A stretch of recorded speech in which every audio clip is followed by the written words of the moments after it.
guys, it's Jack. Okay, returning to the church again. Okay, so let's look at it from another perspective.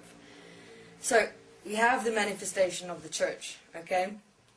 Now, you have human beings walking into the church, okay, again. Now, you have then the seats on the sides, you have the center pathway to the podium in the center where the one stands, which is the priest or preacher. Okay, so here are the beings walking in as sperm, okay? And the one standing as the priest or the preacher on the podium is the egg.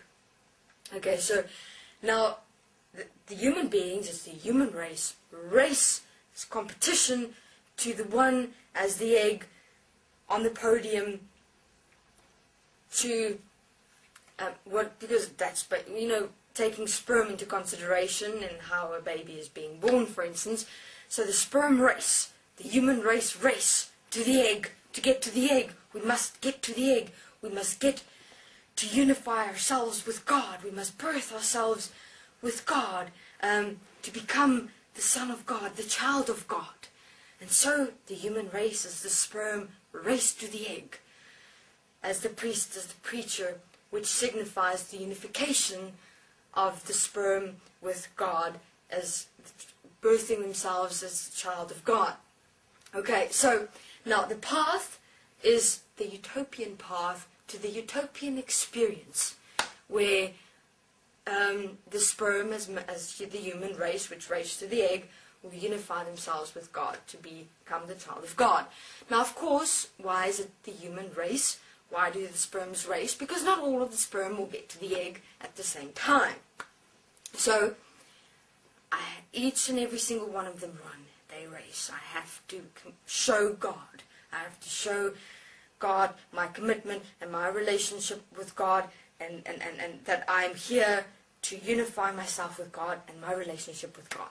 Okay, so now the human race, the beings walking on the utopian path to utopia, which is the unification of the sperm with the egg, and they race. And only a few make it, of course. And then when they do make it, the sperm connect to the egg. And then, oh my God, I am reborn, apparently. I am now reborn. That moment where the sperm, as the human beings that enter that church on the utopian path to go on and experience utopia, move, and that connection is made, sperm with the one standing on the podium, which is the priest. It is so programmed within the human beings that when that unification occurs, that rebirth, I am reborn, I am a child of God, you are apparently cleansed now, you are forgiven, your sins are removed, which is, remember what she spoke about the orgasmic experience, how the orgasm clears the systems within and purifies the systems. So that's the exact same experience, because that moment where the sperm and the egg connect as one, the sperm being the human beings entering the church for the unification of God, with the priest standing there as the egg, that moment there, right there, that's when the orgasmic experience occurs, and the human being's slate is completely cleared, meaning they're reprogrammed, refreshed within their systems, and now they are forgiven, and now they are reborn, and now they are a child of God. Okay? So, and then what happens is the following. Now you have a relationship with God. That moment, remember I spoke about the two podium points in the mind consciousness system, where on one side you are, in that moment you place God, the construct and system of God. Now you have a relationship with God, your primary relationship.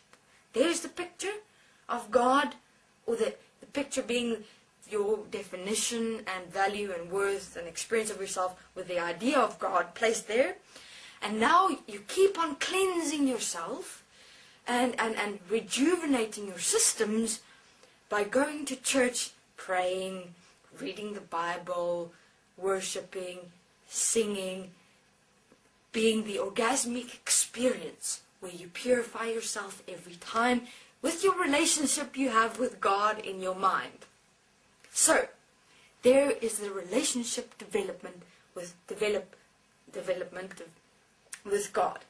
So now you're placed there. Now you've got God in your mind there, and now you go every week to go and have the orgasmic experience with God, with whom you have a relationship with, as you go to church and go and express yourself in an orgasmic experience while you worship and pray and sing, etc.